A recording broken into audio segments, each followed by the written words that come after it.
Learning to Live. I'm Alex, your host, and today we're going to be dispelling the myth that a polished base on a glass paperweight, a decorative one, automatically means it's not Chinese. A lot of the older collectors seem to still stick with this mantra, and with technology improving at an exponential rate, it's easy to see that polishing is just as inexpensive as it was to use a zircon belt back in the old days. So I'm going to set each one of these weights on this doily and then show the top and bottom picture of it. So we'll start with what I call a dollar weight.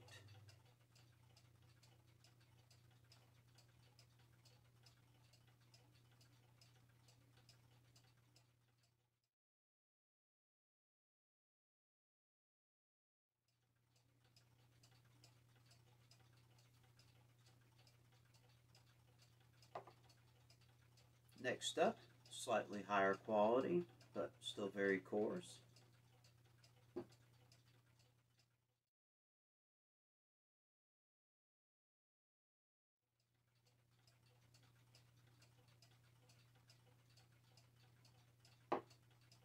Next up, we're actually getting into what feels smooth, but it's still quite satin. And by the way, these three floral weights are gorgeous.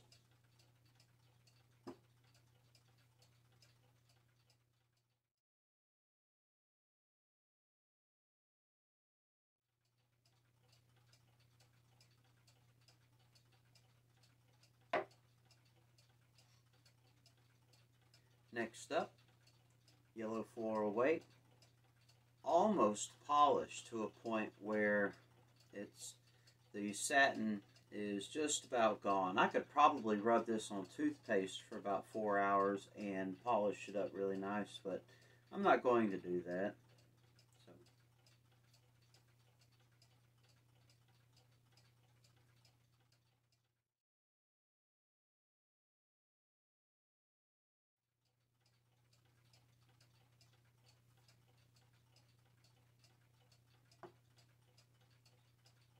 Next up is this patterned close pack millefleur.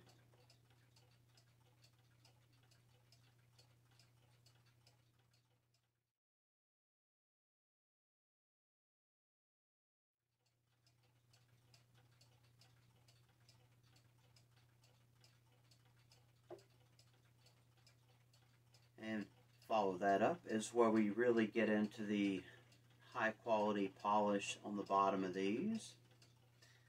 And this so happens to be the highest quality Chinese paperweight I have ever seen. In fact, the experts at the Facebook group, some still maintain this could possibly be Murano, though I doubt it because the canes, particularly the red flowers on the outside sparsely placed, are well-known Chinese canes.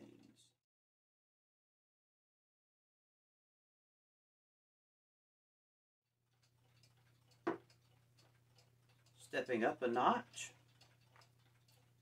this is a kind of like a end of day close pack millefleur. And for being Chinese, it's absolutely gorgeous because it doesn't look like it has a dome, but if you catch it just right, you can see a very high dome on it, which is very interesting. So, one more time.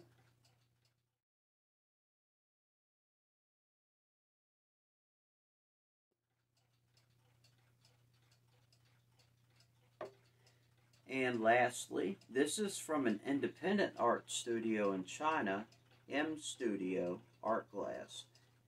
And you can see the millefleur rods. They did use end pieces that had no detail. Quality's not there particularly, but if you've never owned a paperweight like this, this would be considerably nice. So that actually is the first one I've seen with a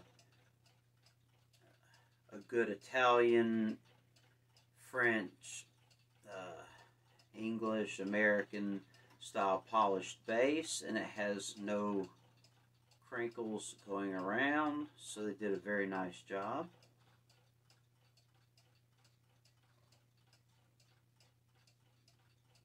Get a look at it. It's a 6-spoke.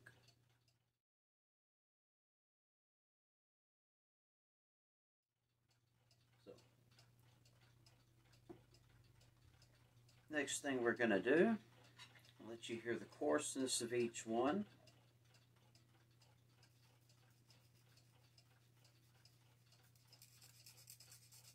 Very bad. And very bad. Not so bad.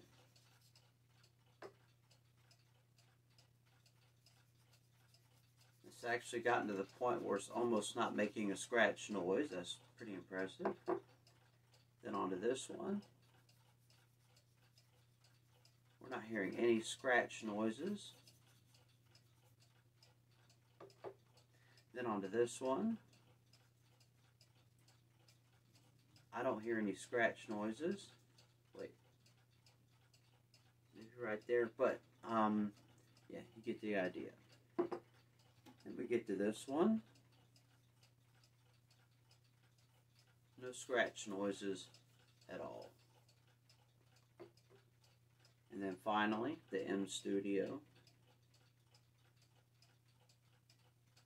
It's like it's oiled or buttered. It's just so smooth. Very well done to M Studio out of China. So, this has been another episode of Antiques and Learning to Live. I'm Alex. Thank you very much for watching. I appreciate everyone that views these videos. If you could subscribe, maybe even just like the video. If you do like the content, please consider turning on notifications. We're going to be doing a lot more different videos. The next video is looking at the bases on Italian pieces, English pieces, and Scottish pieces, because they are distinctly different. Oh yeah. And it'll be very clear in the next video. So, you all have a good morning, good afternoon, and good evening, and good night. And I'll see you next time. Please subscribe. I need the help.